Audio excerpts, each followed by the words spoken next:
बाबा जी की प्यारी साथ संगत जी, राधा स्वामी जी। संगत जी, आपको मेरी पिछली साखी से पता चल गया होगा कि मैं डेरा ब्यास गई हुई थी। मैं वहाँ से आज ही वापस आई हूँ। इस साखी में डेरा ब्यास में कल 30 जून को हुए सत्संग के बारे में बताने के साथ साथ मैं आपसे अपना अनुभव भी शेयर करूँगी। आप सबसे विनती है कि वीडियो को पूरा सुनें और कमेंट बॉक्स में अपने शहर का नाम ज़रूर लिखें, जिससे हमें पता चले कि बाबा जी की संगत दुनिया के किस कोने से यह साखी सुन रही है। संगत जी, मैं डेरा ब्यास तब से जा रही हूँ जब मैं सिर्फ 3 महीने की थी। डेरा ब्यास और बाबा जी के लिए हमारे दिल में जो प्यार है, हम वह चाहकर भी व्यक्त नहीं कर पाते। मई का सत्संग कैंसिल होने के कारण जून में कल के दिन सत्संग किया गया था। बहुत ज़्यादा संख्या में संगत बाबा जी की सत्संग को सुनने के लिए आई थी। कल रविवार 30 जून को डेरा ब्यास में बहुत तेज़ बारिश हुई थी, लेकिन बाबा जी के लिए संगत का प्यार ना तो सर्दी गर्मी की परवाह करता है और ना ही बारिश की। रात 1:30 बजे से ही मौसम खराब होने लग गया था। सुबह 7 बजे स्नैक बार से नाश्ता करके हम सब सत्संग घर की तरफ गए। सारी संगत पूरी तरह भीग चुकी थी, लेकिन उस बारिश ने पूरी संगत को तेज़ गर्मी से भी राहत दी थी। जब हम सत्संग घर पहुँचे तब शब्द बोले जा रहे थे। थोड़ी देर में ही बाबा जी वहाँ पर आ गए। बाबा जी हमेशा की तरह बहुत ही प्यारे लग रहे थे। उनके चेहरे से किसी की नज़र हटती ही नहीं। फिर बाबा जी ने सत्संग शुरू किया। बाबा जी ने तुलसी साहिब की दिल का हुजरा साफ कर बानी ली। बाबा जी ने बताया कि गोस्वामी तुलसीदास जी अलग हैं और तुलसी साहिब अलग हैं। बाबा जी ने बताया कि तुलसी साहिब जी ने भी रामायण लिखी थी, लेकिन उस रामायण में आत्मा के अंदर के सफ़र के बारे में बताया गया है। बाबा जी ने सत्संग में जात पात के भेदभाव के बारे में स्पष्टता से समझाया कि चाहे कितने भी धर्म हों, कोई भी धर्म ऐसा नहीं कहता कि मालिक दो हैं। हर धर्म में यही कहा गया है कि मालिक एक ही है। दुनिया में हर किसी के मन में जात पात के कारण एक दूसरे के खिलाफ मन में नफरत भरी हुई है। हर कोई अपने ही धर्म को ऊंचा दिखाने में लगा हुआ है, लेकिन जब उस परमात्मा ने यह दुनिया बनाई थी तब ना तो कोई धर्म था और ना ही कोई जात पात। यह सब दुनिया द्वारा बनाई गई चीज़ें हैं। बाबा जी ने कहा कि मन में मैल लेकर उस परमात्मा को याद भी करेंगे तब भी कोई फ़ायदा नहीं होने वाला। उन्होंने कहा कि जैसे हमें किसी बर्तन में अगर कुछ रखना हो या फिर हमें कहीं बैठना हो, तो हम उस बर्तन या फिर उस जगह को साफ करके ही उस पर बैठते हैं। वैसे ही यदि हम अपने मन में उस परमात्मा को बिठाना चाहते हैं, तो हमें सबसे पहले अपना मन साफ करना पड़ेगा। यह जात पात और धर्म जैसी नफरत को अपने मन से निकालकर मन को पूरी तरह साफ करना पड़ेगा। बाबा जी ने बताया कि एक बीबी के घर एक साधु आया। उस बीबी ने साधु को खाना खिलाया। बीबी ने सोचा कि अब साधु कोई अच्छी बात कहेगा, लेकिन वह साधु कुछ कहे बिना ही जाने लगा। तभी बीबी ने साधु को आवाज़ लगाकर कहा कि आपने तो कुछ कहा ही नहीं। तब साधु ने कहा कि मैं कल फिर से आऊँगा। फिर अगले दिन उस बीबी ने साधु महाराज के लिए कई पकवान बनाकर रखे। तब साधु ने एक बहुत गंदा सा बर्तन आगे कर दिया। तब बीबी ने कहा कि बर्तन तो बहुत मैला है, इसमें खाना रखने से यह भी गंदा हो जाएगा। बाबा जी ने समझाया कि इसी तरह हमारा मन भी बहुत मैला है। हम इसमें जो भी डालेंगे वह भी गंदा हो ही जाएगा। बाबा जी ने कहा कि यदि हम किसी बर्तन में उसे धोए बिना कुछ बनाते जाएं, तो वह बहुत मैला हो जाएगा, लेकिन किसी दिन अगर हम उसी बर्तन को रगड़ कर धोएं, तो हमें समझ आएगा कि इस बर्तन की असलियत तो कुछ और ही थी। इसी तरह जब हमारा मन अंदर से अच्छे से साफ हो जाएगा, तब हमें अपनी असली असलियत का एहसास होगा। बाबा जी ने कहा कि कुछ लोग नाम दान लेने के अगले दिन से ही सोचने लगते हैं कि हमें कुछ नहीं दिखाई दिया। लेकिन असल में हमारे ऊपर कर्मों का इतना बोझ है कि अगर हम अपनी सारी उम्र भी लगातार रोज भजन सिमरन भी करें, तब भी हमारे वह कर्म खत्म नहीं होंगे। वह तो उस मालिक की दया मेहर होती है हम पर, जो वह हमारे बड़े से बड़े गुनाह को भी बख्श देता है। बाबा जी ने अपने पूरे सत्संग में हर बार की तरह संगत को नाम और सिमरन करने की हिदायत दी। आगे बाबा जी ने फरमाया कि हम सारी उम्र जो काम करते जाते हैं या जिस बारे में हम सोचते जाते हैं, वही चीज़ें हमारे अंत समय में हमारे सामने आ जाती हैं।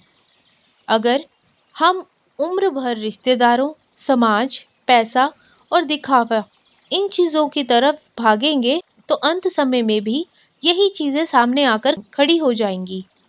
और जैसी इंसान की अंतिम समय में इच्छा रही होगी, इसी तरह से फिर उसे अगली जूनी में भेज दिया जाएगा। लेकिन अगर वही इंसान सारी उम्र उस मालिक को याद करता जाएगा, नाम सिमरन करेगा, उस ऊपर वाले का हर चीज़ में शुक्राना करेगा, अंत समय में वही मालिक उसकी संभाल करेगा। बाबा जी ने बताया कि हमारे कर्मों में जो लिखा है उसे कोई नहीं मिटा सकता। जिंदगी में दुख दर्द हर इंसान के आएंगे, लेकिन अगर उस इंसान का हाथ मालिक ने पकड़ा होगा तो वह इंसान बड़ी से बड़ी मुश्किल को आसानी से पार कर जाएगा। बाबा जी ने कहा कि जैसे एक बच्चा अपने पिता के साथ मेले में घूम रहा होता है, तब तक उस मेले का शोर और वहाँ की भीड़ उस बच्चे को बहुत अच्छी लगती है। लेकिन जैसे ही उस बच्चे की उंगली उसके बाप के हाथ से छूट जाए, तो वही भीड़ और वही शोर उस बच्चे को डराने लगता है। बाबा जी के कहने का मतलब यही था कि अगर मालिक हमारा हाथ पकड़ कर रखेगा, तो हम कैसे भी हालातों का सामना बड़ी आसानी से कर जाएंगे। सत्संग के वक्त बाबा जी संगत से गुस्से में लग रहे थे, और उस गुस्से का कारण हम ही हैं। हमने कितने सत्संग सुन लिए, कितनी बार ब्यास हो आए, लेकिन फिर भी हमने वहाँ के डिसिप्लिन और बाबा जी की बातों को अच्छी तरह नहीं समझा कि हमारा मालिक हमसे चाहता क्या है। सत्संग के वक्त बाबा जी ने गुस्से में बताया कि कुछ दिन पहले वह एक जगह भोग के लिए गए थे। बाबा जी ने कहा कि वहाँ रिश्तेदार कम और संगत ज़्यादा थी। संगत द्वारा वहाँ पर बहुत बेअदबी की गई। बाबा जी ने समझाया कि उनके पीछे भागने, कपड़े छूने, गाड़ी को छूने और बाबा जी को छूने से मुक्ति नहीं मिलने वाली। बाबा जी ने कहा कि असली दर्शन अंदर से हमें करने हैं, बाहर से नहीं। संगत जी, शायद हम बाबा जी के सत्संग को अच्छी तरह सुनते ही नहीं। अगर सुनते होते तो समझते कि बाबा जी क्या कहना चाहते हैं। बाबा जी अपने हर सत्संग में यह चीज़ फरमा चुके हैं कि अपने सतगुरु के कपड़े, उनकी चीज़ें या फिर उनकी गाड़ी को छूने से हमें कुछ हासिल नहीं होने वाला। संगत जी, हमारी इन हरकतों का नुकसान भी हमें ही होगा। जो संगत पुराने वक्त से डेरे ब्यास जाती है, उन्हें पता होगा कि बाबा जी की कोठी के पास एक कुआं हुआ करता था। उसे पानी की ज़रूरत को पूरा करने के लिए एक समय पर बनाया गया था, लेकिन संगत ने उस कुएं के साथ भी वहम और भक्ति को जोड़ दिया। मजबूरन वह कुआं बंद करना पड़ा। यदि हम सब बाबा जी की बातों को अच्छे से समझते, तो शायद हमें अपने पहले वाले गुरुओं की चीज़ें यादगार के तौर पर दिखाई जाती। लेकिन हमने बाबा जी की बात को कभी ना तो समझा और ना ही माना। मेरी पिछली साखी में मैंने बताया था कि बाबा जी ने डेरा ब्यास में अस्थियां बहाने वाली बात पर यही कहा था कि संगत ब्यास नदी को भी तीर्थ स्थान बनाने में लग गई है। संगत जी, यह बात मैं आपको एक उदाहरण के साथ समझाने की कोशिश करूंगी। जैसे कोई पिता अपने बच्चों को बाहर जाने से पहले समझाता है कि उन्हें दुनिया में किस तरह से व्यवहार करना है, कहीं जाने पर किस तरह से रहना है। लेकिन अगर वही बच्चा अपने पिता की बात अनसुनी करके बाहर जाकर शरारत करता है या फिर उनके रोकने पर भी वही काम करता है जिसके लिए उसे मना किया गया था, तो वह पिता इस समय अपना अपमान ही महसूस करता है। इसी तरह से बाबा जी हमें हर बार यही समझाते हैं कि हमें कैसे पेश आना चाहिए, लेकिन हम हर बार बाबा जी की बात को अनसुना करके वही सब करते हैं जिसके लिए बाबा जी रोकते हैं। बाबा जी ने सत्संग के वक्त खुद कहा था कि इस सब से आपका मुर्शिद कभी खुश नहीं होगा। संगत जी, जिस वक्त बाबा जी यह सब कह रहे थे, उनके चेहरे पर एक पिता वाली मजबूरी साफ झलक रही थी, जिस पिता की औलाद उसकी बात ही नहीं मानती। संगत जी, या तो हमें हमारे मुर्शिद की खुशी से कुछ लेना देना ही नहीं है, या फिर हमें समझ ही नहीं आ पाया कि हमारे मुर्शिद की खुशी किस चीज़ में है। एक छोटे बच्चे को भी शायद अगर एक बात बार बार समझाई जाए तो वह बच्चा भी समझ जाता है कि उसे क्या नहीं करना। लेकिन हम इतने बड़े होकर भी अपने ही बाबा जी का दिल दुखाते हैं और उन्हें शर्मिंदगी में डाल देते हैं कि हम उनकी संगत हैं। डेरा ब्यास में बहुत ज़्यादा सेवादार और सिक्योरिटी होने के कारण संगत वहाँ कंट्रोल में रहती है। लेकिन वही संगत अगर बाबा जी को बाहर कहीं देख ले तो वही सब करने लगती है जिसके लिए बाबा जी हमेशा सख्ती के साथ मना करते हैं। संगत जी, बाबा जी के कहे अनुसार ना तो हम वह 2.5 घंटे भजन सिमरन पर देते हैं और ना ही ठीक से कोई सेवा करते हैं। अगर हम यह सब करते होते तो हमें अपने मुर्शिद की खुशी भी समझ में आती। हमें अपने बाबा जी का दिल दुखाने का कोई हक नहीं है।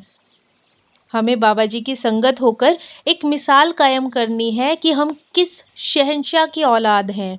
हमें बाहर भी डेरे में निभाए जाने वाले नियमों को याद रखना है।